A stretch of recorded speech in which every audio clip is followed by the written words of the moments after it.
Thank you all for coming. This is a treat for me, and I want to thank Young Hae for setting this up and against gosh knows how many odds were against this kind of a talk. But what I'd like to talk about is obviously psychology and alien abduction. I am not a psychologist. I have not been abducted. I am, however, an alien. Oh, wait a minute. I'm alienating. That's what the word is. I'm alienating, as people like to say. What this means is that I have to tap the next slide. Okay. We're going to ask a question. And the question is, I don't know if you can hear me through this. Can everybody hear me? Do I even need this? It does? Okay. If abductions do not exist, what are the consequences of their non-existence? Which is an awful strange thing to ask. It's not really a question. It kind of has these suppositions in it that are hidden in the words. But we'll just take it at face value. I want to start out with a list of what I call comfortable facts and ideas that everybody can agree to. Now, what I'm going to be talking about here primarily is people who are skeptical, and I hope that there are people who are skeptical in the audience, because if you just accept this phenomenon wholeheartedly, automatically, something is wrong with you.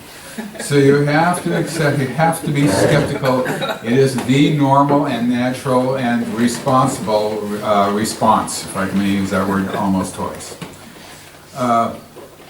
So, abductions do not happen in reality, they are produced in people's minds. Now the idea here is that with the UFO phenomenon, there's a gray area. People they see something out in the sky, and they in fact are seeing something out in the sky, or close down to them, or on the ground, and they could be mistaken.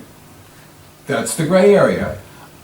You see a light in the sky at night, UFO researchers don't investigate those anymore. And the error rate is so high, it's unworthy of attention.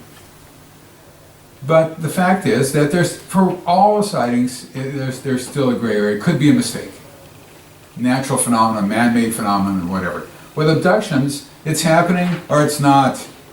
It's happening or it's internally generated through your mind. It's brain cells crashing with each other, if I may be technical about this. It's, welcome. There's something, with abductions, it's an either-or situation. Most people think that it is not happening, therefore it is psychologically derived. It is derived from someone's brain. Another comfortable fact, an idea, is the evidence for it. It is hard to imagine a weaker form of evidence than the evidence for alien abductions. It is human memories with all their problems, as opposed to cat memories with all their problems. It is retrieved through hypnosis with all its problems, and believe me, hypnosis has plenty of problems, lots, and administered by amateurs such as me with all my problems. And then you come out with the most extraordinary claim in the history of mankind. It's obviously impossible that this could be happening with that form of evidence. Memory is inaccurate. It degrades over time. I am a living testament to that. You asked me what I did yesterday? I have to think hard and long. Every day I get older, I have to think a little longer. People confabulate, that is to say, they make things up, even though they don't even know they're making it up. In memory, they think that they had some sort of an event, that they went someplace, and they didn't. I think that various things happened in my past that I learned didn't happen. Oliver Sacks, the famous psychiatrist, I guess, wrote an article about this long event that had happened. They remembered clearly, and it turned out in those later years he realized it had never happened. And he just sort of came out of his mind in some way. So, memory is a problem. And since this phenomenon is derived from memory, need I say more? Hypnosis is untrustworthy. People can be subjected to suggestions by the hypnotist. People invent things they remember happened to them. Most U.S. courts do not accept hypnotically derived testimony. The key thing here is that people can be subjected to suggestions, that is to say, or suggestions sometimes. This happens all the time by hypnotists who have an agenda. The agenda is, this is a transformational, consciousness-raising attempt by friendly, benevolent beings, light beings, real beings, who are here to, now you fill in the blank, cure cancer and stop war, tell us to lay down our atomic weapons and live together hand in hand in peace and harmony, raise us to a higher state of consciousness, transform us into members of a galactic community. Whatever the agenda is, some hypnotists can in fact inflict that on people who didn't expect that to be coming out of their own consciousness. That does happen. I call this incompetent hypnosis. I call this hypnosis that is, it's administered by amateurs. There's no course on how to do abduction hypnosis. Certified hypnotists who are professionals have absolutely no idea how to do this kind of hypnosis. They are the same as the amateurs. There's no professionalism in this field. So they have no idea what the abduction phenomenon is like, therefore they don't know when people are confabulating, they don't know when they're saying things that are not necessarily true, they don't know when they're putting words in people's minds. They're clueless, even though they're professional hypnotists. But, as I said, hypnosis is the way we get most of our testimony. People sometimes do not tell the truth. That is to say, they just lie. Of the thousands and thousands of cases that we have 3 where people lied. Mainly 2 of them to write an article. Reporters who wanted to write an article claimed that they were an abductee and that was for it. And they were caught right away because they had no idea what the abduction phenomenon was about. When they started talking to an experienced hypnotist, something was amiss. The third one was, as we say in the halls of academe, a nutcase,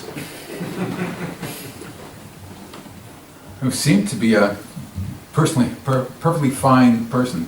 This did not happen to me, I'm pleased to say. Psychologists and other professionals, and I'll talk about this in a second, have reasonable explanations for abduction accounts. The biggest one among the psychological community is sexual abuse in childhood. You see, the abduction phenomenon is reproductively oriented, so there's a certain amount of reproductive orientation. And as a result, it gives an entree into members of the psychological community to say, well, the reason that you're having these dreams, or whatever they are, is because you were sexually abused in childhood. There are several problems with this thesis which virtually all psychologists have on the tip of their brains when an abductee walks in. It always says it's the most common diagnosis in the psychological community.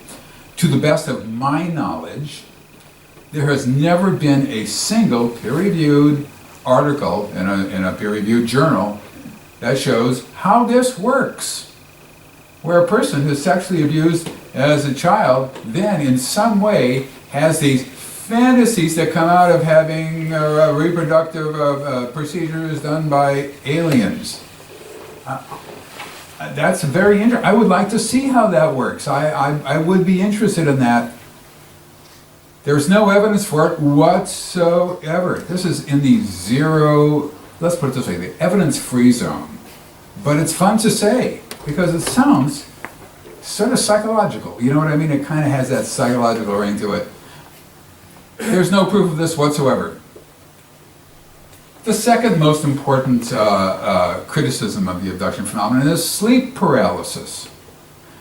And in fact, there is such a thing as sleep paralysis, where people are either waking up or they're going to sleep, usually when they're waking up, and they get a sense that they can't move, they get a sense that they're almost floating, not quite, but floating, and they get a sense that maybe there's someone in the room, I'm not sure.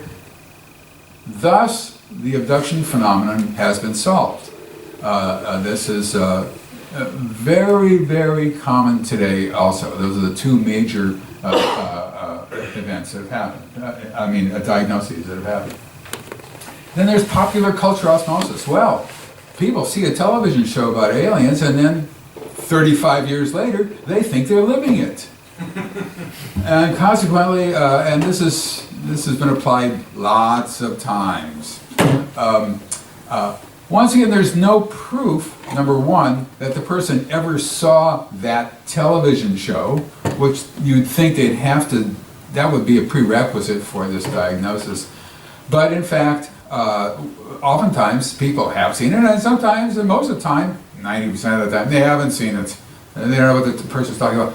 But it gets into popular culture, and they just sort of absorb it. Now we're getting into these murky concepts to try to explain this phenomenon. And that's an explanation. Makes sense to me. Then there's just problems with hypnosis. We talked about that before. That does happen. That happens, yes. Hypnosis suggestion. The problem is, most hypnotists don't have any clue about what to say about abduction. So it's hard to place inside of a person's mind something you don't know about. But then there are people who do know about it, who do abduction research, and can in fact present images and ideas to people who will absorb it into their own minds and come out with stories. That happens every once in a while. We will see that. Yeah, that does happen actually. There are people, this is a common early diagnosis, crazy people. People are crazy, that's why. And people are crazy. I can attest to that. People are crazy. There were lots of people who are really walking around seemingly normal. But this is true. There's people who have fantasy-prone personality. Gamers. They play video games, role-playing games, and they really get into it. I mean, it becomes their whole lives. One of the secretaries in the history department at Temple Young Day was like that. That's all she lived for was games. It's all she could talk about other than what she did at work. And she was a member of Gaming Network, and her husband was a gamer, and this and that. Okay. Maybe you're playing at being abducted. Maybe that's what's happening, you know. Hallucination and mass hallucination. Now hallucination might be just sort of, if you close your eyes and you begin to see a lattice work, well that's called a hallucination. Sometimes, at least one person called it that, UCLA professor. Or there could be more elaborate hallucinations, and there's mass hallucination, and there are examples of mass hallucination. There was one in the United States in 1945, there was one in Thailand maybe 10 years ago. They usually make the papers, they're so rare. You usually read about them. There are examples, you know, of these things that are written up. It's unusual, but it does. Oh, I remember the Seattle Seattle, Washington, windshield pitting hallucination that took place in 1953. It was thought that because of atomic tests in the Pacific Ocean, that radiation was floating over Seattle, Washington, which is in the upper northwest of the United States, and causing their windshields to pit. That's a little bit of a stretch, just right off. But people would get frightened of this and they would run out and take a look at their windshield, and sure enough, there were pits there. What more do you need for evidence? If you went out and looked at your windshield anyway, but in those days, with the kind of glass they used, all windshields had pits. And, people just didn't notice them before. But there is that. These have all been used for examples of what causes the abduction phenomenon. Temporal lobe lability, which means it's constantly changing your temporal lobe. It's unstable. Michael Persinger, this is Michael Persinger's favorite. He's a professor of neurobiology at Laurentian University in Canada. Says, well, you see, what he does is he's got this whole idea for the abduction phenomenon, and it's simple. What you do is you attach electrodes to a person's temporal lobes. You go to Igor, who's standing at a giant switch on the wall. You have him pull it down, and some people, not all, but some people might feel like they're floating. And some people might feel that there's somebody in the room. That's it, I've solved the abduction phenomenon. He has written in maybe 20 articles.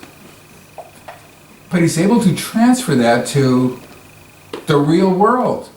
You see, when earthquakes happen, sometimes there's a release of energy. And it's like ball lightning. It's a static type of electricity. That static electricity can hit somebody in the head. And if they think at that time that they're seeing a UFO because there's a ball of light there, what more evidence do you need to explain abductions? I mean, that's where he stops. I have explained it all. There's a desire for desire for publicity, recognition, or as one person said, they want to lead a glamorous life by claiming that they're completely crazy. This is Phil Klass for those people who know him. That was his. And there are more than 35 different explanations of this, almost all mutually exclusive. None of them, not a single one of them, deal with the evidence for the abduction phenomenon. None of them. They are just taken out of the air, just as people sometimes are, I guess, and portrayed as being evidence. However, maybe they are. These are all very comfortable facts, yes. Bystanders don't see people being abducted. You'd think if people were abducted that we'd have millions of cases of people standing around saying, I just saw somebody flying out of a window. Or whatever it is, you'd think that would happen. It doesn't. Mostly. Most of the time.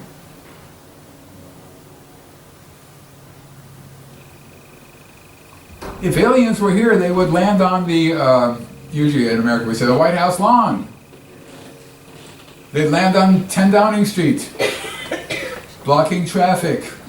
They would want to speak to our scientists, our politicians, our powerful people. There would be an exchange of gifts. They would cure cancer and stop war, and we would give them a box of biscuits. I'm not sure how this would work, but this is popular culture. This is the idea of contact. There would be a formal contact. This is popular culture in the scientific community.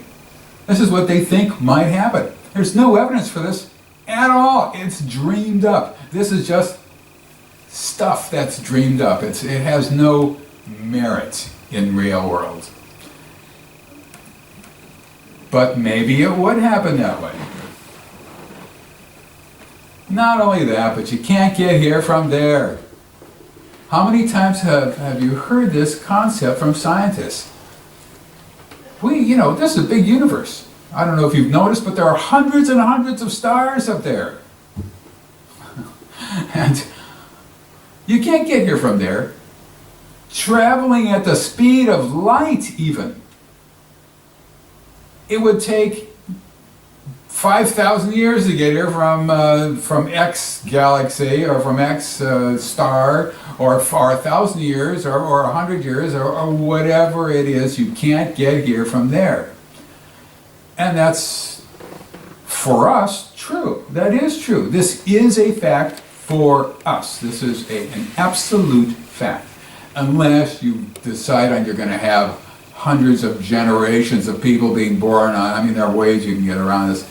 And there's the wormhole business, that the universe is so completely warped that you can go from one side to the other in a few seconds or whatever. That there are ways that physicists, astrophysicists are trying to get around that. But in general, that is still the argument you hear from the scientific community. They can't get here from there. Therefore, they are not here. That is what they say. Now we're going to uncomfortable facts. You notice I'm not using the word ideas here, just facts. Abductees are physically missing from their normal environments when they are abducted. That is a fact. Police have been called, search parties have been sent out, children have searched for their parents, parents have searched for their children, panic results. I will give you a story. Go to my notes. What story should I give you? What story should I make up?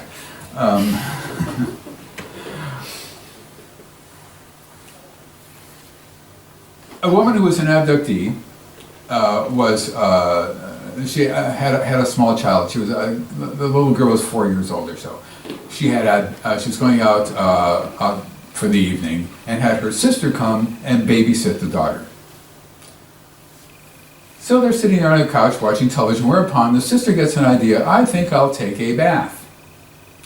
I can go into this whole incident more deeply, but so she draws a bathtub, gets into the bath, and picks up her novel that she was reading, and she starts to read it, and suddenly she puts down. She realizes, like, an hour and a half, 2 hours later, she's laying there, sitting there in a bathtub reading it, but she's on the same page. She immediately thinks, the little girl, oh my God. The little girl had been sitting on the couch watching television.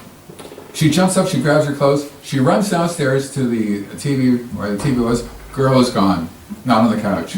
She runs up to the bedroom, yelling for the girl. Girl's not in the bedroom. She goes throughout the house, through all the rooms, the closets, everywhere. She's going into extreme panic. She does it twice. She goes back down. She looks on the couch. Not there. She looks upstairs. Now she's panicking. She runs out onto the sidewalk and starts yelling for her. And there's a neighbor who's standing there saying, "What's the problem? What's happening?" She says, "My niece is gone. My niece is gone." He says, "Well, I'll go and look for her." He goes into the house. He looks on the couch.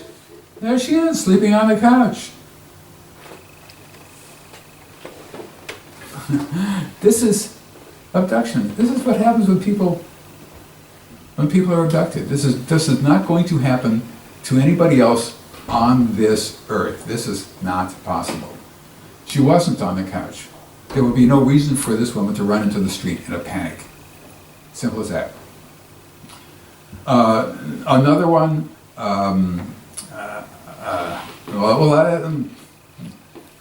I could tell. Should I tell another one? I have lots and lots of these kinds of stories. Lots and lots and lots of them. A young girl in Puerto Rico wakes up, her parents are gone.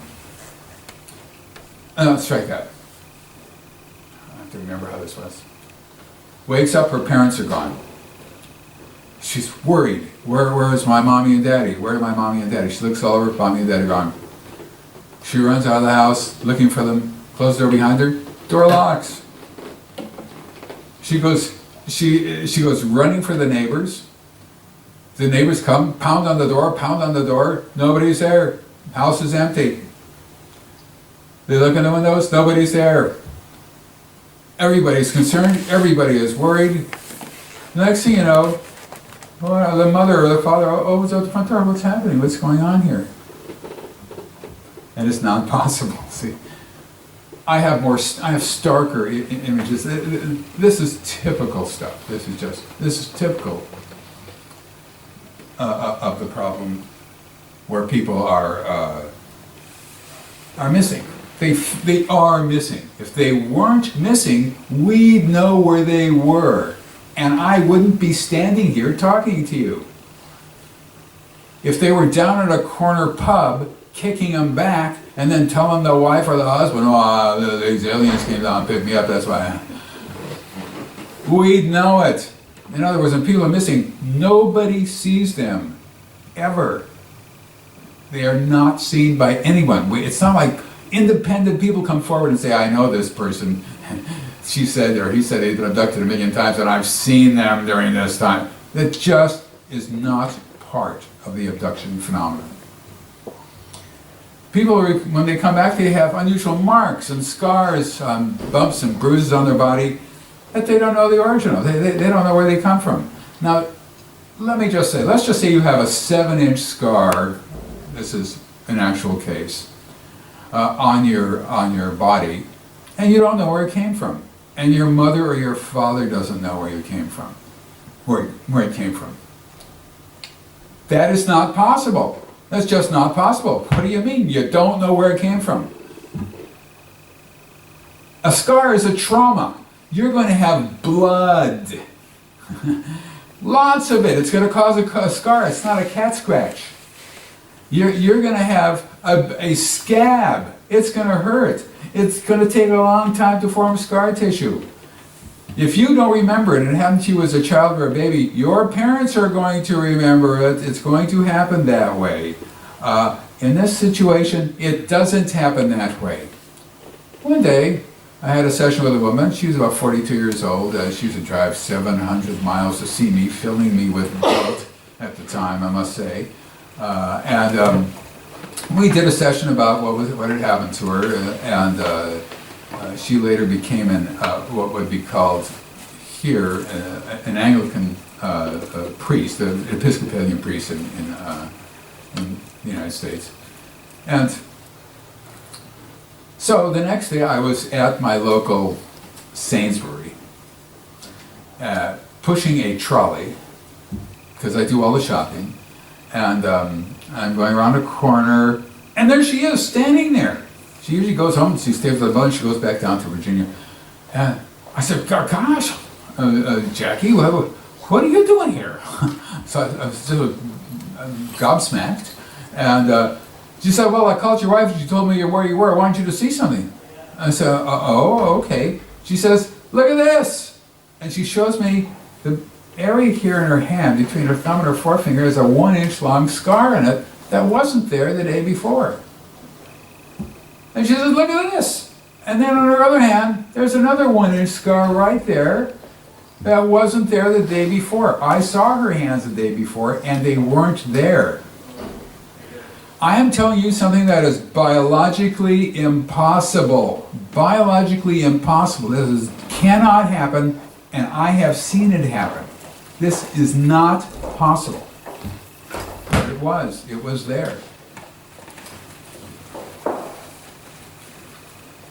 People are sometimes abducted in groups and can confirm each other's abductions.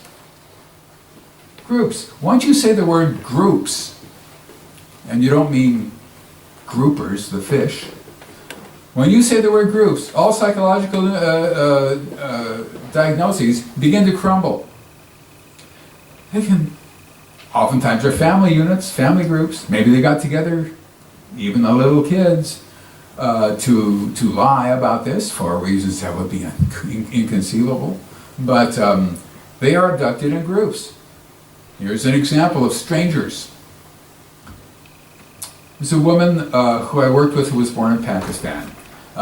She and her husband lived in the United States for a very long time, and he was an engineer, and they were well-to-do. They lived up on a hill in a small town, and because they were up on the hill, they had a long sloping driveway that led all the way down to the street where their mailbox was. And she was extremely concerned about the fact that people would find out that she had these abduction experiences because, as we'll see later on, people tend to keep it to themselves. But as she went down there to get the mail, and she walked down there, she noticed that there was a person with a tow truck, a truck with an open bed in the back, and that something was wrong with it. The bonnet was open, and the guy was doing something with the engine. So she looked over him, and he got out and he sort of looked at her, and he gave her a strange look. And she didn't know him. He came over to her and he says, "I know you. I've seen you before. We were together on board a UFO. I saw you. You and I were together on board a UFO. We were together." She said, "No, not me, not me. No." And she ran back up the driveway. But he recognized her. There are other cases of that. There are other cases where that happens. That means they physically shared the same dream. The plot gets thicker, in other words. How can that happen? How, of all the people in that area, for him to say that to, makes no sense to me. Let's put it that way. Bystanders do see people being abducted. It's rare, but it happens. When you say people don't see other people being abducted, that's wrong. It's factually incorrect. Family units see other people, kids see their parents being abducted, or parents see their kids being abducted. Every once in a while, people who are not abducted at all will see it. My late colleague Bud Hopkins wrote a book called Witness, the Brooklyn Bridge abductions, where he found 24 direct and indirect witnesses to this woman being taken out of her apartment and into a UFO in the middle of Manhattan, New York, USA, the world. And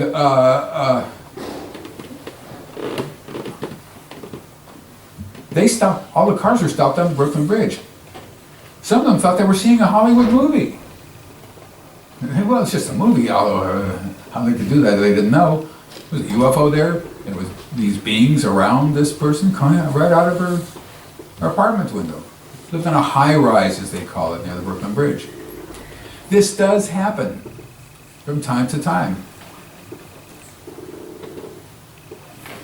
When people are abducted, they have absolutely no idea where their abductors are from. You see, in Hollywood land, the being from outer space, if it's a nice being, of which are very few nice aliens now in Hollywood, because it's much more fun to have them being killer aliens. A much better movie. I mean, you want them to stomp on Tokyo, you want them to kill, and then die in some way at the end. That's satisfying. But in the old days, when they used to come down, the first thing they would do was say their name, where they're from, and why they're here. My name is Klaatu. Anybody know that name? That's an actual name. There you go. A couple of people. This is from the Day the Earth Stood Still, 1951. And they would say, why they come in peace, I mean, whatever, and I live in the planet Vortex, or whatever it is, and they were almost always sure to assure people that there is a God, or something like that, who lives on Vortex with them, or whatever it is. And in this phenomenon, nobody knows any backstory here. Nobody knows where these beings are from, why they're here, or anything about that stuff. They don't know anything at all. It's zero. You'd think that if this were psychological, some of these beings would just come up to them and say, "Hi, my name is Zanuck," or whatever starts with an X or a Z. That's or Z, I should say here. Sorry. that's you would have that from time to time. We get that. We don't get that ever. That's just not part of this phenomenon. I've been studying this phenomenon. I've done my own hypnosis since 1986. I've looked at maybe 1,150 abduction events. I have never heard that. You'd think if this were psychological, you would, at least once. Doesn't happen. When people return, they return with unusual things happening to them, mistakes.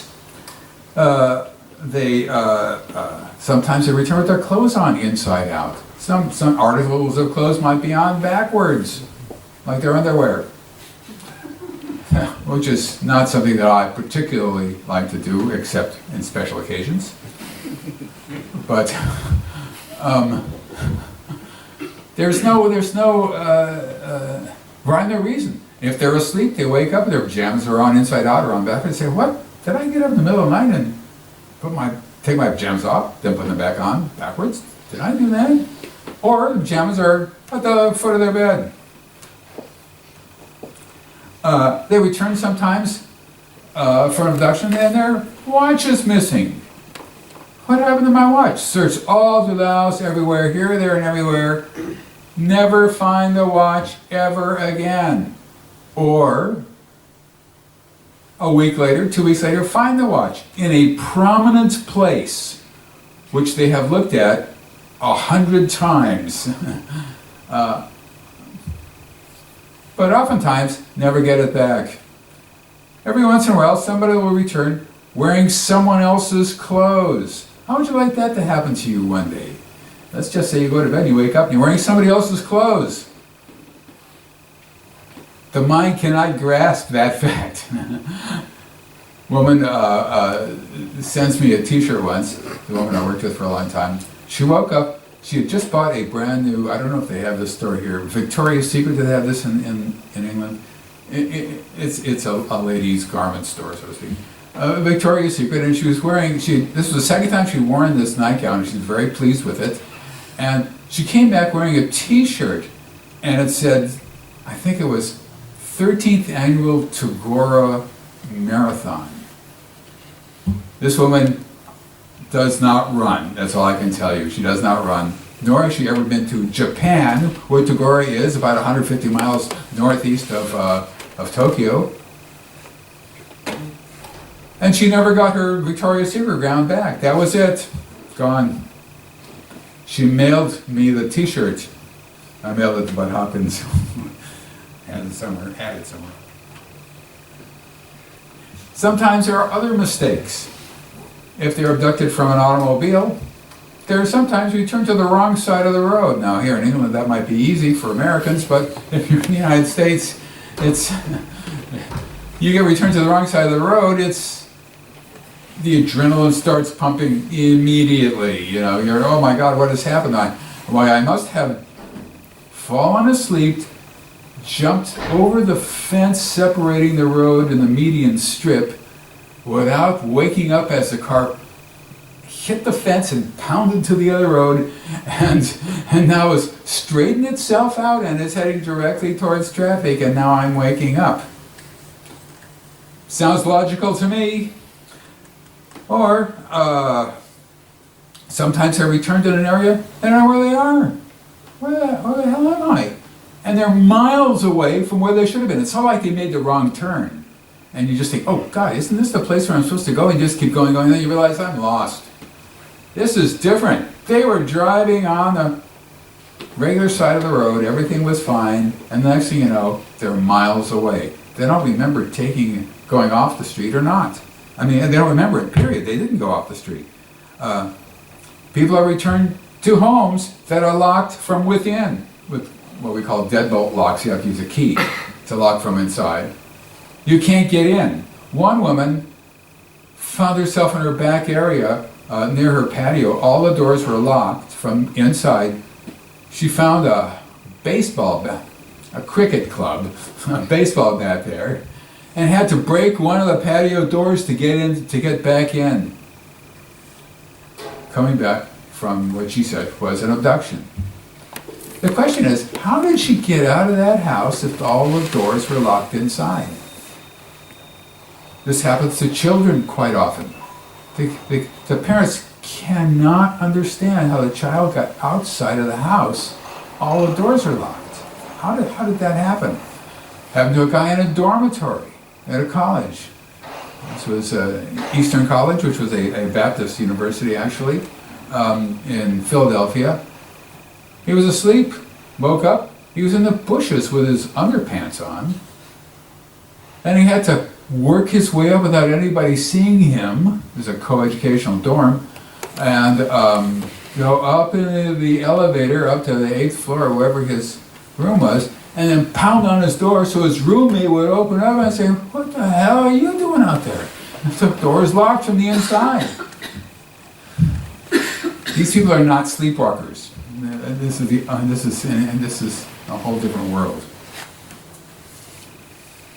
Abductions seem to be intergenerational. That is to say, when abductions begin in infancy and they continue into old age, they stop somewhere along the line when they begin, and the children of abductees will be abductees as well. In other words, the problem here is that when a person says that they have had abduction experiences, marries a person who is not an abductee, and they have 4 children, the normal genetics are not at work. All 4 children will eventually report abduction events if in fact they remember that they're having them. That means that what you have is a spreading out phenomenon within the population. And because it's intergenerational, it goes from generation to generation and spreads through because they marry non-abductees on the whole. That means that it keeps pace with the growth of the population, essentially, if not exceeded.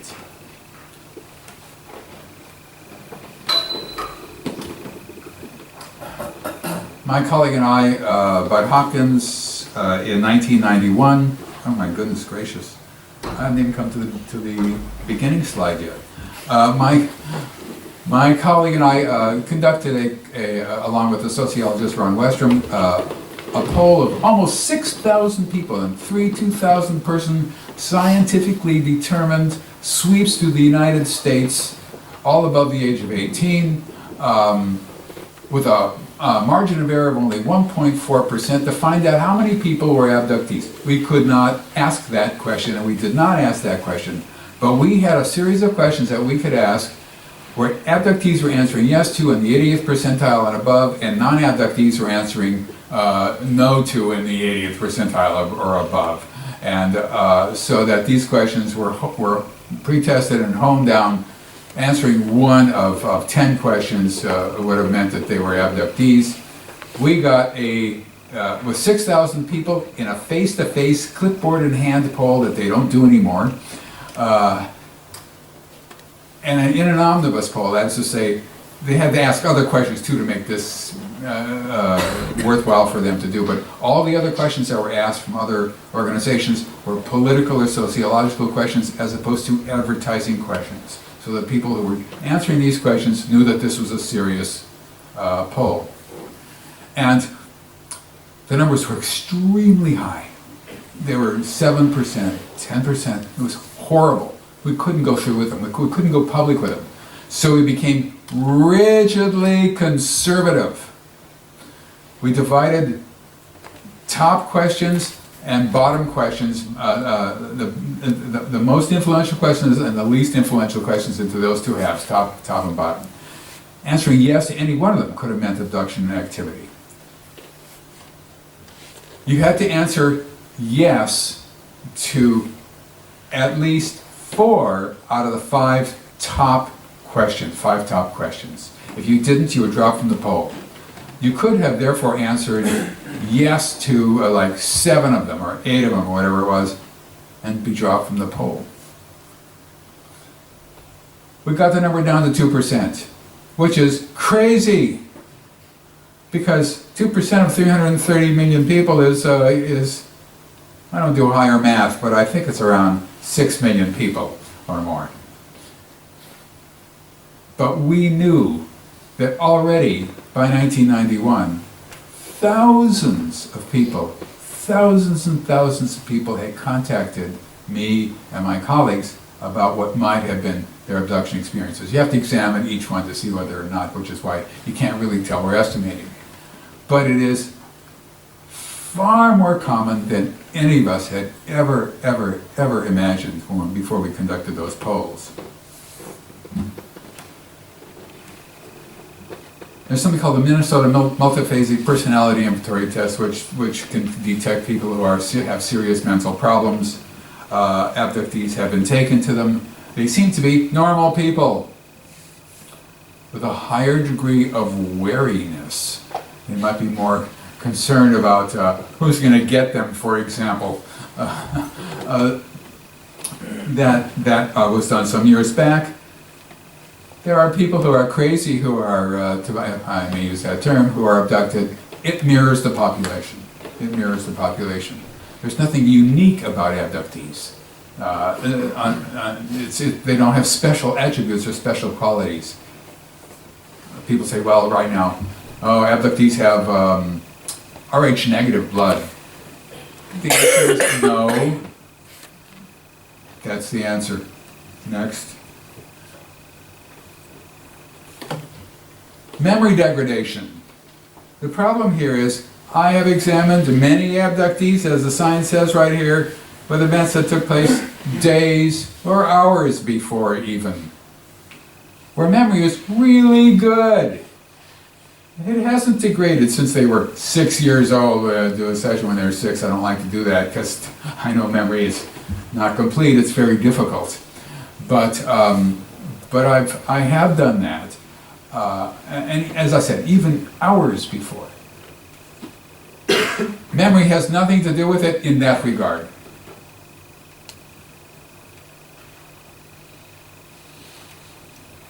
People sometimes remember their experiences in full detail without hypnosis, leaving the whole hypnosis argument in tatters.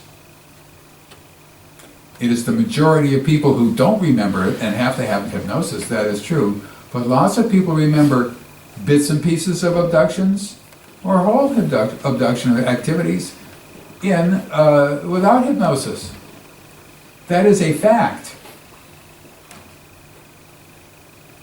The phenomenon cuts across all groups in the society.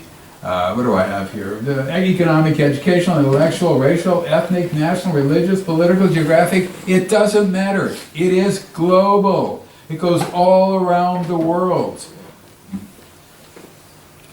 We have reports from everywhere. Everywhere. They all say the same thing. I worked with a guy from the West African country of Mali. He said exactly the same thing as everybody else. I worked with this woman from Pakistan. I worked with a woman from Romania. I worked with a guy from Mexico. I worked with people from the UK. I worked with people from every state in the nation, practically, in the United States. It does not matter. They all say the same thing. This is actually out of... When they do talk, they speak directly against their own interests. I like to work, I'll work with anybody and everybody, but I like to work with people who have doctorates. MDs, medical doctors, doctors of philosophy, doctors of education, LLDs, that is attorneys in the United States, law letters as it's called. Let's just say a psychiatrist who I worked with comes to me and to want to explore their abduction experiences. Do you think that this would be very good for them if they were to tell all the people they know that as a psychiatrist, they have been abducted by little gray men from another planet? This is something that they fully are aware of how disastrous it could be on their careers. Psychologists, therapists I worked with, university professors. To say something like that in any audience is absolutely ruinous. They understand that. They get it. Which is why I have to say that I will never betray who they are, will never say who they are, or their employer is, or anything like that. Even if they, unless they especially give me in writing the permission, And when they've done that, I've never done it anyway because it might be too late and they'll regret it. I've never done it. It's disastrous, period. And yet, they come and they tell it to me, and they know it's disastrous. They understand that. There's no reason on this earth for them to say the exact same things that everybody around the world is saying to me.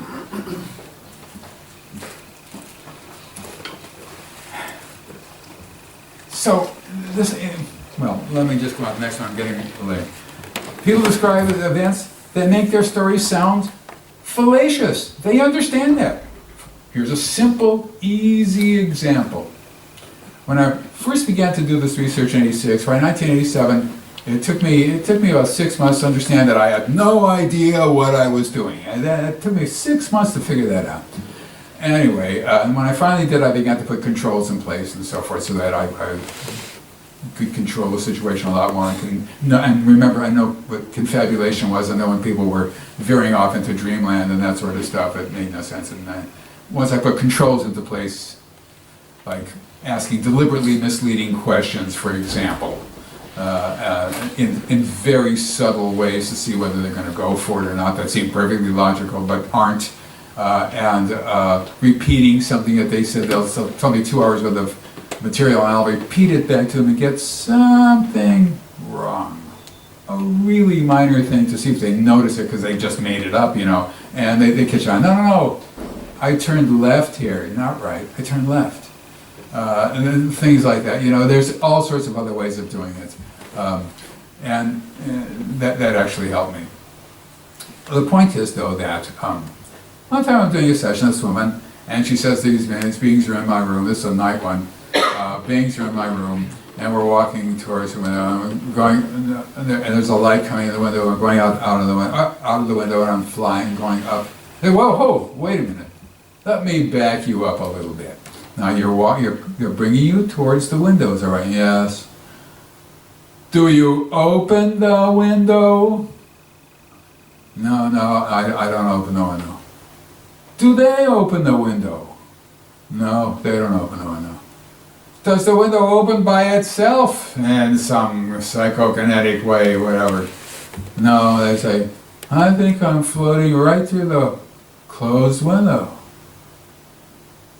And then this one said, does anybody else ever report that? Not knowing that absolutely everybody reports that. Or they go through a wall, or they go through the ceiling. If they're making this up, they would say, I'm walking towards the window, I'm opening up the window, now we're going out. Because that sounds right. To say you're going through a closed window is adding a fact that makes all your testimony sound wrong. Why would you make that up? Why would you say that? It's ridiculous. You say you open the window. What's the problem? The point is, nobody says that. They all go through the walls of the windows, wherever. Every once in a while they'll walk out of the door regularly into the backyard and then be abducted. That happens. But in this situation, that is what happens in the abduction phenomenon. Psychologically, that makes no sense. Same thing with telepathy. I say, and I just had a case of this last week. I say, well, when this being is standing near you, does he say anything to you? No. Well, do you get a sense of communication? Yes, I have to do X or Y or Z. What they're saying is, they're not, as she said, he's not talking through his mouth. Telepathy is the standard form of communication. There's no reason for that to be the standard form of communication. If this were psychological, they would say, yeah, they're talking to you. I can hear them through my ears. Yeah, they're talking to me through their mouths, and they got weird accents. They have weird accents. That's what they would say at least part of the time. They don't say that. That is not something that's part of the abduction phenomenon. And they don't know that. These people don't know enough about the abduction phenomenon. Now maybe they do because books have written about it. But there's plenty that hasn't been written about it, that they still say. But this just, in the beginning, this would just it falsifies their story. It makes their story sound false. Of course they would be talking. That's what you would expect through their mouths and all that. But that doesn't happen. They all describe all around the world the same procedures, the same aliens, if I may use that word. The only time I've used that word in this presentation, you will notice. The same surroundings, hallways, the corridors, the rooms, the walls, the ceilings, the tables, the doorways, all of which have a certain unique look. It's not like a regular room. They all describe the same thing. They all describe the same demeanor of the abductors. They all describe the same sounds or lack thereof. The same neural engagement procedures, which, if anybody wants to know, I can describe that. And other events, manipulating people. How do people get up? How do people walk? And how are they manipulated? I'm writing this down here so I can remember it. When they return to the normal environment, they forget about it instantly. Instantly. This is a clandestine phenomenon. This is secret. It has been secret since the beginning, and it remains secret. And this secrecy, since this is a global phenomenon, is exceptionally successful. You're looking at technology. This is technology. This is all it is. It's biotechnology and it's regular technology. But that's what it is. I'm coming to the end here. Abductees do not know what the procedures are for that are being done to them. They describe the same ones. They don't know why they've been abducted. They don't know the purpose of the technology that's used on them. And they skip over certain parts all the same way. I'm in a room. I'm on the board. Now I'm in a room. Now they want me to get on a table. I get on a table. I lie on a table. I say, and I know right off, I said, well, if you're lying on the table, what's the position of your arms? Oh, they're down on my spine. I say, your arms are touching your sides? Yes. Well, can you feel your clothes? Pause. No. It's a logical question. No. Well, they skipped over the part where they took their clothes off. It's a standard skip. I mean, what kind of a phenomenon is it where people forget the exact same things over and over again? They skip over these. Then sometimes I'll back them up to where they got their clothes off. And then now they're coming down, and they're heading back to their car, to their picnic, to wherever they were from. And I'll say, well, when you're coming down, can you feel your clothes? You have your clothes on? Oh, yes. Oh, they forgot when they put their clothes on. And there's other things that there's standard skips that I've learned to look for. The phenomenon is just extraordinary in every single aspect. Reports of this phenomenon are extraordinary. There has never been anything like this in human history. There's never been a phenomenon like this. Now people say, what about ghosts? Well, the thing about ghosts is, when did the British Psychical Society, when was it founded, 1880s or something like that? They were basically looking at fairies and ghosts and things like that. We know about as much about ghosts now as we did 140 years ago. We don't know which ghosts go haunting and other ones don't. We don't know where they get their fuel from, or if they need it at all. We don't know what they do in their downtime. You know what I mean? Are they telling jokes somewhere with each other? Or what are they up to? We don't know anything about them other than people say they see them. With the abduction phenomenon, we are swimming in depth. We know a tremendous amount about this subject. It's just astonishing. All of which is perfectly consistent with material we've been learning before, except when we have made a mistake and we thought something was important and it wasn't. And as we now have a picture, it's like a picture puzzle, we know what the picture is. We can see it's a seascape, there's a battered old boat on the side, there's seagulls, some of the pieces are missing, but we can see what this is. If abductions are not happening, if this is not, if everything I've just said is not true, if they're not happening, then this has got to be the most important mental, cognitive situation, problem, say whatever it is, that we have ever discovered. If this phenomenon is not happening, and people are abducted in groups and all the rest of that stuff, we have stumbled onto something of tremendous import. I cannot emphasize that enough.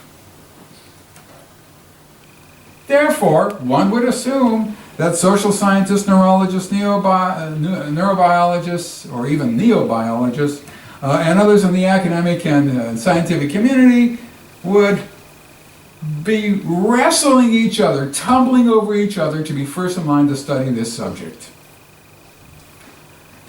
However, the academic and scientific communities in the US and the UK and Europe and almost everywhere practically, not everywhere, but almost everywhere, are fiercely against the study of this subject. There have been academics who've studied it. I've been one. There was a guy named John Mack who, at Harvard University, who was an abduction researcher. There was a guy named Leo Sprinkle at the University of Wyoming, and they led hard lives oftentimes when it came to this. You do this only if you have job permanency. Otherwise, it is, as I tell graduate students who want to work in this area, it's a career killer. If you write material that says that this might be happening, you will never get a job in academics in the United States, ever, and that is true. No person will ever get one, ever, because there's something wrong with them. If, however, you say that the phenomenon is not happening, and it's all in people's minds, you will never get a job in academics, because everybody knows that. What kind of a dissertation is this? You're just reinventing the wheel. What's the matter with you? So I tell them to wait, get a job, get job permanency, tenure as they call it in the United States if they're going to be in the academic system. And then, as long as you don't ever want to be promoted after that, and then you can start looking into the subject. Otherwise, stay as far away from it as you can possibly be. And it kills me to say that. I don't want to say that. I want people to study this. Obviously. Just think of the fact that it's not happening. The mind cannot grasp not happening. Well, as UFO astronomer, UFO researcher, and Alan Hynek said once, science is not always what scientists do. The scientific world is political. It's based on grants. It's based on certain, if you've ever read The Structure of Scientific Revolution, certain paradigms that seem to work. Alien abductions is not within the paradigm. It's close, but it's not really within it. And so whether this happens in my lifetime or not, I don't know, but I'm not going to bet the house that it will. So essentially, that's my story, and I'm sticking to it. Thank you.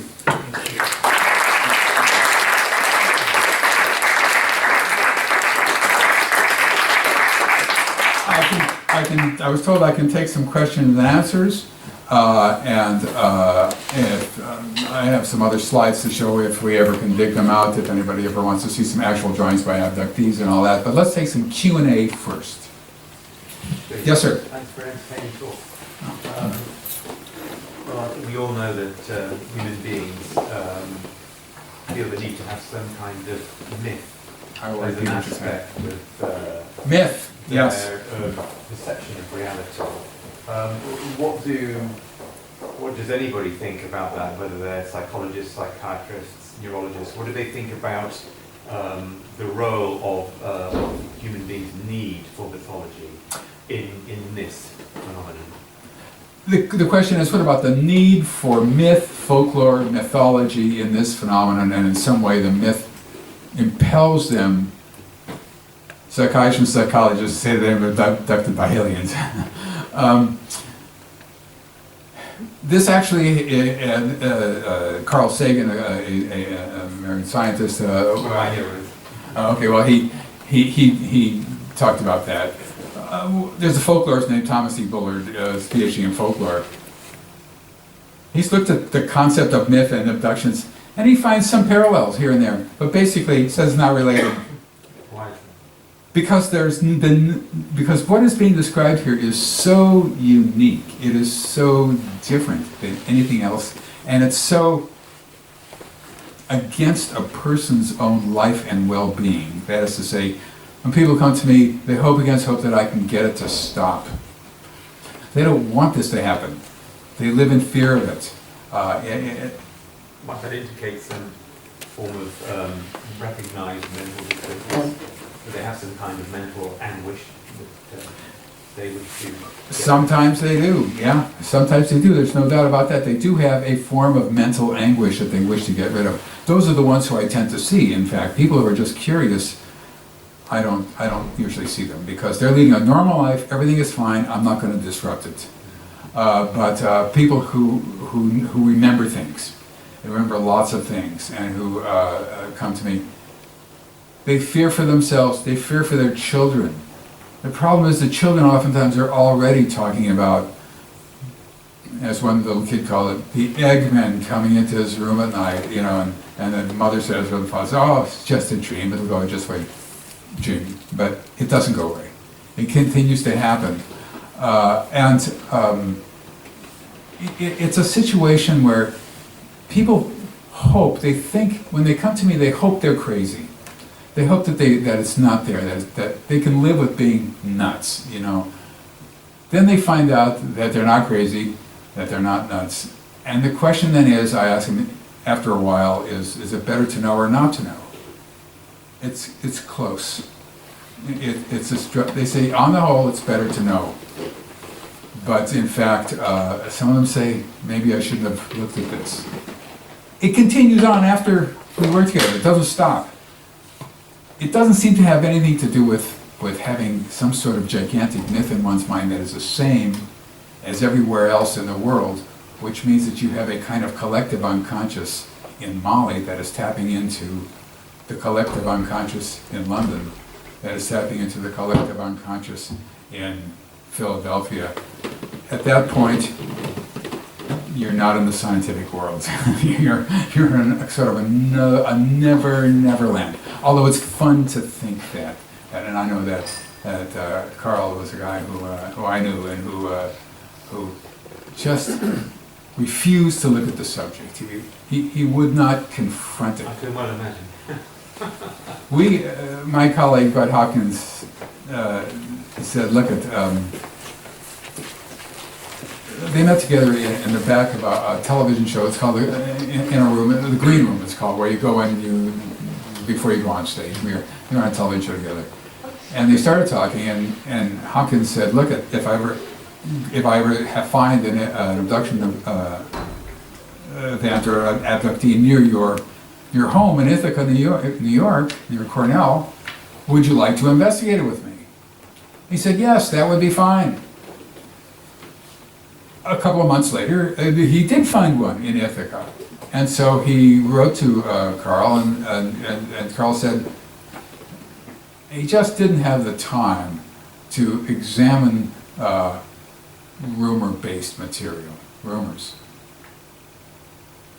Well, he had told him, yeah, he would, but even though it was happening literally a couple of miles from his house where he could have interviewed this guy, he refused to do it because that is the scientific community. It's out of the paradigm. His time is valuable. Why bother? You have to remember, this happens in groups. This happens intergenerationally. People are physically missing in real time. They come back with scars. None of this has anything to do with myth. This is reality, not myth. I think. I hope. Or I don't hope. Yes? Is there any connection with sudden, inexplicable inabilities after the abduction event? Sudden inexplicable inabilities after the abduction event. I find myself suddenly unable to remember what happened last week, or where my tie is, or those things which remain inexplicable to me. But other than that, no. They do not account, they can't remember what happened. happened to him during the hours of missing time. I once talked with an exceptionally famous scientist, not Carl Sagan, an exceptionally famous scientist. Exceptionally, I'm downplaying it by saying that. Who told me of an incident that happened to him? He had a lot of different incidents, but there was one that struck him. He said he and his wife were driving along, and they're on a highway, and they saw something. It was about 10:30 at night, and they saw something out the front windshield. There's a light in the sky at night. Suddenly, they looked at it, and suddenly there was a huge flash. They looked at each other and said, "What the hell was that? What just happened?" That was the phrase. What just happened? Then they looked at the clock. It was now 12:30 at night. They were still on the same road, they were still driving, and they were still in the same place. That's two people. One's a scientist. That can only be explained on this earth in one way. The way I hear this kind of stuff all the time. To them it was more than astounding. It was beyond the ability to even slightly grasp. For me, that's just standard fare. Heard it a million times, happens all the time. So they don't remember that, but they have the inability to remember what happened to them. Yes, ma'am? You set up cameras in these I did. What did they see it said? This is what I see when I set up. In the old days, you could have a camera that would have a video tape recorder, and you could put it on a slow speed in the United States, and it would go for 8 hours. And the very first time I've had about a dozen people sleeping under these things in the old days. Now nobody has. The videotape technology is just, well, it's called trash now. Yeah. But you just throw it away, rubbish. But I ran down to this woman's house who said she was being abducted one night, then another night, then another night. So that's it. I bought a camera. I put it on her dresser, and pointing at her bed. Now there's ethical things here involved, obviously, and she had to sign a waiver and all that. And then she could look at all the tapes herself and decide what to show me. I wasn't interested in anything except something really unusual going on. And so what we see is what we found, and I have this from other people as well. There's a videotape of him getting up in the middle of the night, and the tape is on, walking over to the camera, turning it off. Blank. A videotape of them and telling me, nothing's going to happen tonight. I'm just not going to turn that videotape on. I'm not going to turn it on. Or, followed by an abduction. Or, saying, I think I'll sleep on the couch in the living room now. I don't want to sleep in the bed. What's the sense of sleeping in bed? And followed by an abduction. But the ones that I like the best are when they walk over and you see their finger, and then it goes off. But they'd do that if they were lying, wouldn't they? So that you They would. couldn't prove anything. Can't prove anything at all. Here's one, which is a little bit different. This poor woman called me up. I'd worked with her for a long time, and she called me and said, "David, I think something's going to happen. I feel this awful sense. I just have this sense of impending doom," as they call it. It's going to happen, and she's already put the kids. She had 2 small children. She's put the kids to bed, and now she's going to happen. And she's calling me, and she didn't know why, but I said, "Where are you?" She said, "Well, I'm lying on the living room floor." I said, "Well, get up. Remember that camera I sent to you?" Yeah. Where is it? It's in the closet. I forced her to go upstairs holding the phone, and she's dragging herself upstairs.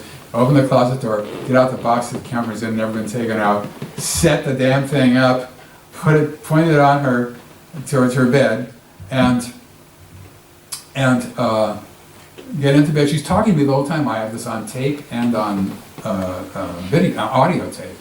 Talking to me the whole time, and then she's in bed.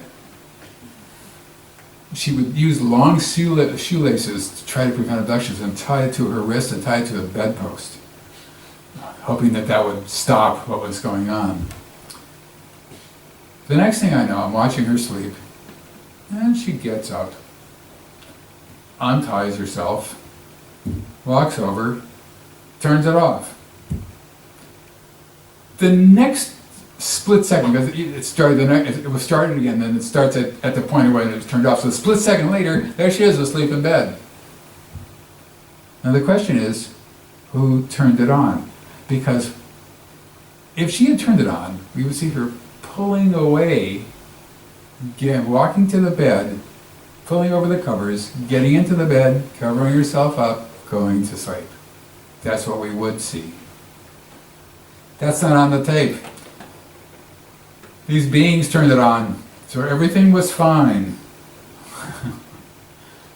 There's stuff like that. One time, there's a huge flash that we see in the room, and the person who's in abductee wakes up. Huh, what was that? What was that? And goes back to sleep. Then, after a few minutes, gone. She's gone. I think the tape stops, whatever. Then there's the people who, there's this one woman who I was taping. This is the whole world. I could write a book about these tapes.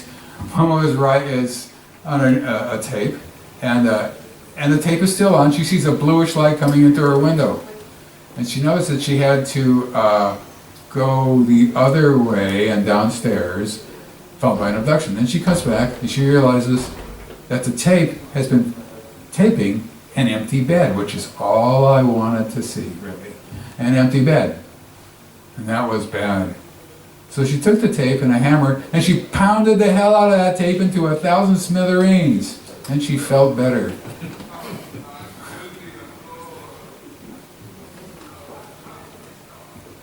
Tapes don't work. Nobody has done what I've suggested. You have to have 2 cameras, both hidden, facing each other, installed by somebody who you don't know. That's the way to do it. Then you will get something, maybe, I think, I hope. This was done, it was done in the 80s, we tried this. I still have one woman who's sleeping under a camera, who lives in another state, lives in Colorado, was about 2,500 miles from me. Any other questions? Yes, ma'am. What do you think of research by Mary Rodwell, she proposes a third type of I can't contact? hear you. Can you speak up? I can't speak, Oh. sorry. No, I will repeat your question. There's a woman named Mary Rodwell who proposes A third type of contact. A third type of- Starseeds. Starseeds. starseeds. These would be aliens who are here to help us. I don't know. Is it what about they- indigo children? Yeah. These are children They're not who, necessarily children, but they're indigo children. which means that Well, they're special talents. special talents, right. Suddenly emerging among human population. I don't know Mary Rodwell. I'm sure she's a wonderful person. The problem here is that people under hypnosis confabulate, and they confabulate oftentimes according to the agenda of the hypnotist. I have never heard that from anybody I have ever done work with, and my colleague Bud Hopkins and I, between the two of us, we looked at over 3,000 abduction events. We've never, ever heard that. That's not a good sign. Not a good sign. It's a bad sign. Here's where the flaw is for me. What I'm looking at is the abduction phenomenon. I've learned quite a bit about it over the years. There might be other beings who are here. I cannot prove a negative. There might be other beings here who are doing things to other people who I'm not aware of. I do know that the concept of contact is pure popular culture, even within the UFO research or abduction research community. People say they've been contacted by a being from outer space. There is no such thing as contact when this is intergenerational, begins in infancy and goes into old age. Concept is not a concept. A contact is not a concept. It's part of their lives. We do know that the children who are born to abductees are perfectly normal in every way, except they will be abductees. I have worked with adult children and then the mothers. I don't work with children at all. I'm not in the business of working with children. I only 21 and above, and I don't like 21. 31 and above, on the limit. 40 and above, better. I want them to have a settled life, even with this phenomenon. I don't want to disrupt that. But the people who I've worked with, they're smart, they're not smart. They're all over the map in terms of how of their mental functioning, in terms of being articulate or not, and things like that. So I've never encountered that, and if I've never encountered it, I tend to be extremely wary. I tend to have wariness about that. So when you talk about indigo children or starseed or special children, the children who I've met, who I don't work with, of abductees, are normal children. That's the best I can say. Yes? Did you ever come across someone that's been abducted more than once? All people are abducted more than once. There is no such thing as one person being abducted, period. It starts in infancy and goes with great frequency into old age. When people describe other people, there's a room where if it's a small place that they're in, they're not going to see any other people, but if it's a large place they're in, there's a special kind of room where they all sit there naked, waiting to be processed. These beings apparently work in neighborhood. People can see their neighbors sometimes. Oh, that guy over there, I know him, he works at the 7-Eleven. It's a convenience store all over the United States. He's behind the counter at the 7-Eleven, I know who he is. They can see them. I asked them, well, do you see any elderly people around? Yes. Well, what do you mean by elderly? Oh, 60, 65, something. But when you get into 80, don't see them. Maybe it's because the abduction phenomenon started too soon, too late to see 80-year-olds. The evidence is overwhelmingly against that, because we know when it began to a degree. We have a very good hypothesis backed up by evidence as to when it began, which is last quarter of the 19th century. And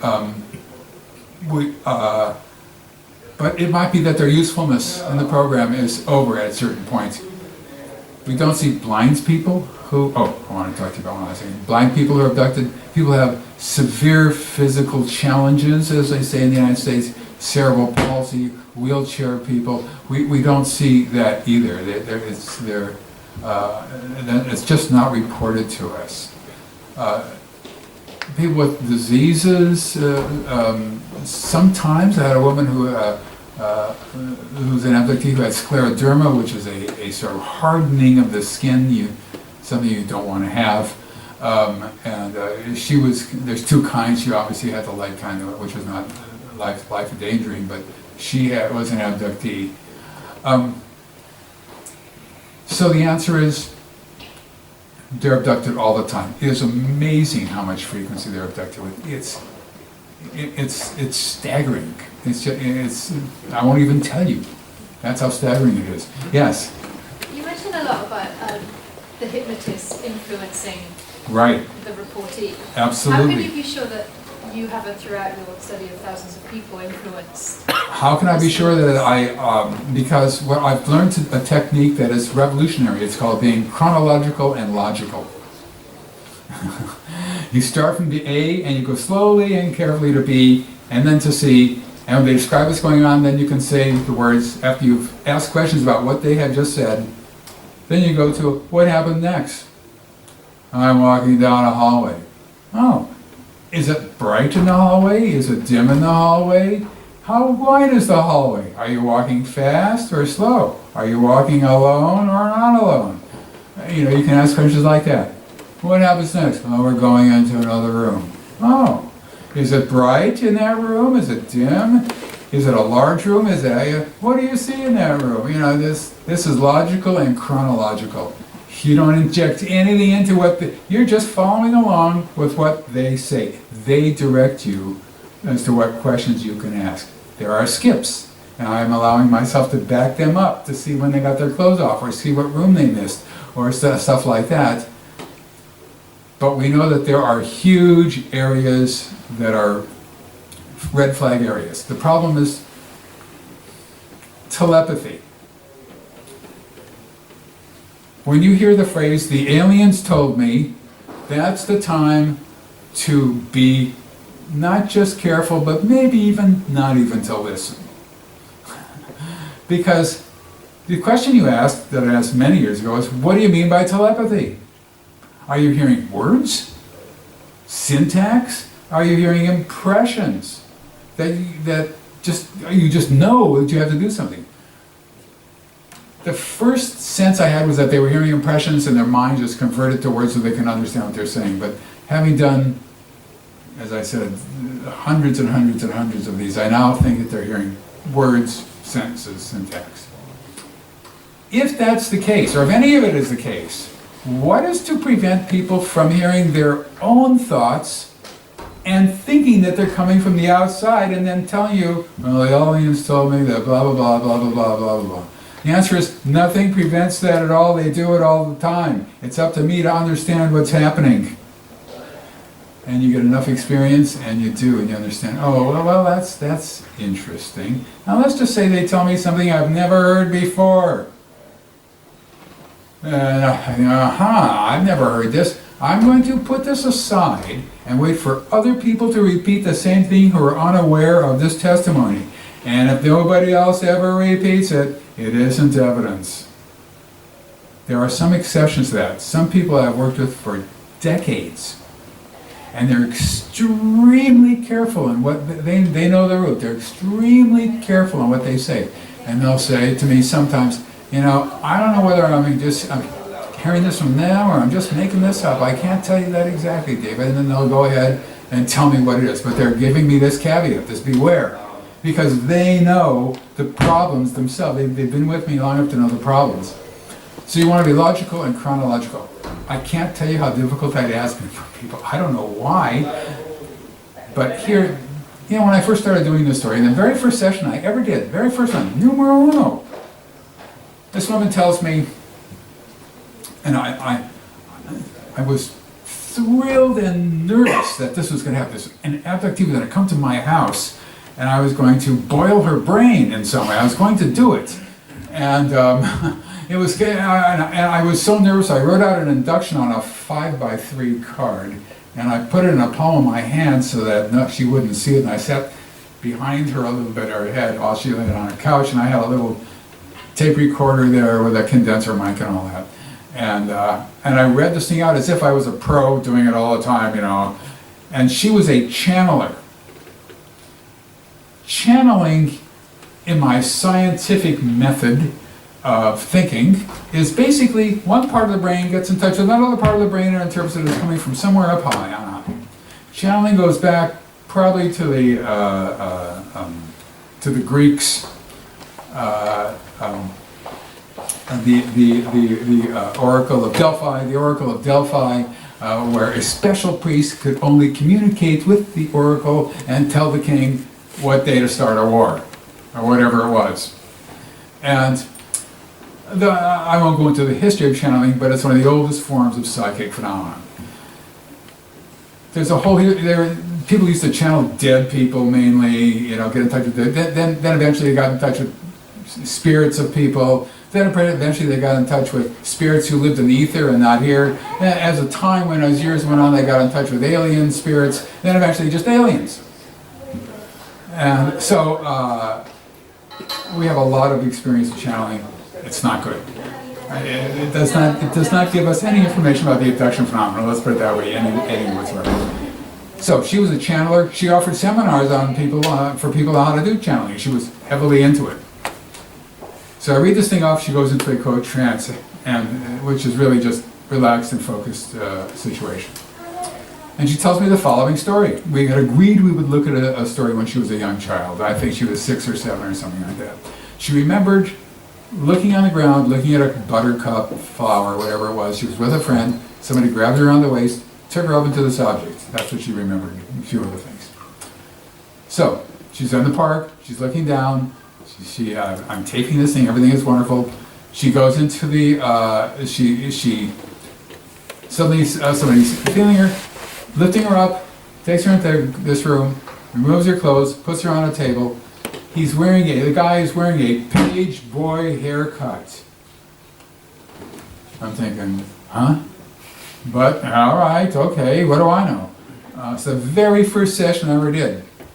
Then he does an examination of her, and there's a reproductive examination, a genital examination she's very embarrassed to tell me about. He takes her off the table and they walk down the hallway. And in the hallway she meets a small gray alien, and she's required to put her hands on the gray alien's head. And when she does that, she feels love and warmth and affection emanating from him, and then when she takes her hands off, it's gone. And they continue down a hallway, and they go into another room rather, and there's a council of aliens sitting around a table, and they tell her that when she grows up, she's going to be beautiful and intelligent and loyal and brave and courageous and strong and a true American or whatever she's going to be. And then they get her back, take her back, put her clothes back on, and bring her back. And I thought, oh my God, I've done it. I have done it.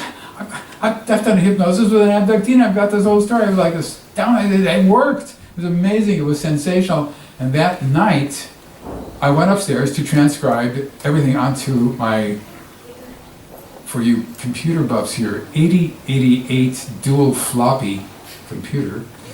And now probably worth $5 million, but I just junked it eventually. I realized after 1 second that I could be heard on that tape, and not a word could be heard that she whispered. And I couldn't hear anything there was nothing of her on that tape at all. It was just an occasional grunt. That was it. And I just broke into a cold sweat. Oh my God, I've lost it. I've lost this treasure. Oh my God, oh my God, oh my God. And I said, well, I'll remember what she said. You cannot do that in terms of memory. That's just not going to happen.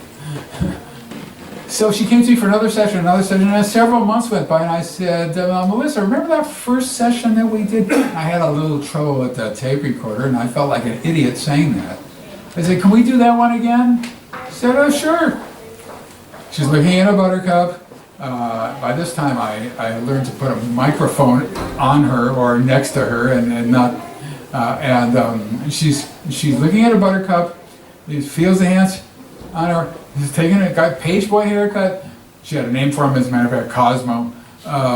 She taken on board, clothes taken off, put on a table. This to her, that to her. Is a reproductive examination. She's very, very embarrassed to tell me about. Take her off the table, put her clothes back on, bring her back home.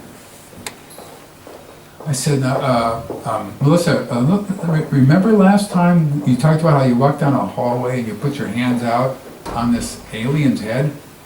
She said, I don't remember that happening. I said, well, what about when you walked into this room, council, and you were going to be a wonderful person when you grew up and all that? She said, I think that happened to my friend Lydia, not to me. That was when I knew I was a complete idiot, that I did not know what I was doing. That was a gift given to me that some people never get. It was a gift. I knew right then and there that this was trickier than I thought, and I better put those controls that I talked about into place. That's the story of my life. Am I done? Almost. Could we have just one more question, quickly, and quick answer? I think the session should come to an end. Quick answer, I can't Or guarantee. one or two combined together? Yes, sir. Yeah, are these guys good guys or bad guys, or we don't know, or whatever? What's your assessment of these? Well, I can say beings? this with a smile. This is disastrous. I do not like what I see. I used to be thrilled to death. This was just the most astounding thing, and the more I learned about it, the less I liked. Now I live in fear of it, to tell you the truth. I think it is awful. I think it is disastrous. Let's just use the word catastrophic. How's that? Why? I have not gone into, you'll notice I have not gone into what the abduction phenomenon actually is. We have not talked about what happens to people when they're abducted. This was just an argument to show how if this is not happening, it's the most important thing ever. But I think it is the most important thing ever, no matter what. And it is happening, and it is secret. And you have to understand that secrecy means one thing, and one thing at the bottom line. It means, I wrote a chapter just on secrecy once, but I didn't get it. Because I couldn't funnel it into just a couple of words. And the words are, they don't want us to know what they're doing. That is the bottom line that is irrefutable if you think that this is happening and this is secret. They don't want us to know what they're doing. Because we find a way to stop it in some way. They think, but it's not going to happen. There's too much water under the bridge. This has gone on too long. We don't know the ultimate reasons. I'm now skipping to Z, all the way from not A to Z. We don't know the ultimate reasons. I'm not exactly telling you everything here. For why they're doing what they're doing. It's still a major question in abduction research. They don't tell abductees, and therefore we don't know. But from all I've learned, I've learned that this is, it just isn't good. This is done for their agenda, not for ours. They're not here to help us. They're not here to make kids smart. They're not here to make us smarter. We're not going to join a galactic community. It's nothing like that. It's nothing that's in popular culture. It's almost unimaginable what they're doing. You got to remember, it's a global phenomenon. As a global phenomenon, there's an enormous amount of time and energy, personnel put into this, and it's been going on for quite a while, which means that time is on their side. And if you take a look at scientific communities and the academic community, they couldn't care less, and which is just fine with them. Last question. Thanks. I ducked your question. Could you make it just 10 seconds and the answer 1 minute? No worries. Your abductees, would you describe them on average as happy or not happy? It runs the gamut. Once they work with me, they become happy. Because they've talked about it, they know about it, they're in control. I promise to give them, if they come long enough, I don't charge anything for what I do, they can come as many times as they want. But if they come long enough, I say we can gain some sort of intellectual and emotional control of the situation. Physical control I cannot give them. I can't stop it from happening. Once they get it into memory, and once they get this emotional control, and once they say, I don't care anymore, they get on with a normal life. It's like a ship that's off to one side. I try to right it. And then after I've had maybe 20 sessions with them, they'll call me up and they say, David, I can't make it to the session today. I've got car trouble. The car's in the garage. Can't make it. I'll have to make another date. And I know I've won a victory. I smile at them because I know I'll never have another session with them. They are now at the point where they don't care anymore, and they have a normal life, and that's what I work for. One more quick question. Sorry, has any of your 1,100 people not come back? No, it's not. I'm sorry. I've given you misleading facts. Not 1,100 people. 1,100. I've worked with 150 people over long periods of time and looked at 1,150 or so, or 1,200 different events. Now, I also have my colleague Bud Hopkins, who has worked with maybe 1,000 people and had about 1,500 events that he's looked at. So the two of us combined are. Has any of those people not come back? No, everybody comes back. Everybody's come back, period. We don't have a case of that. Of not coming back, is what she's asking. Thank you so much. I appreciate your being here. Thank you.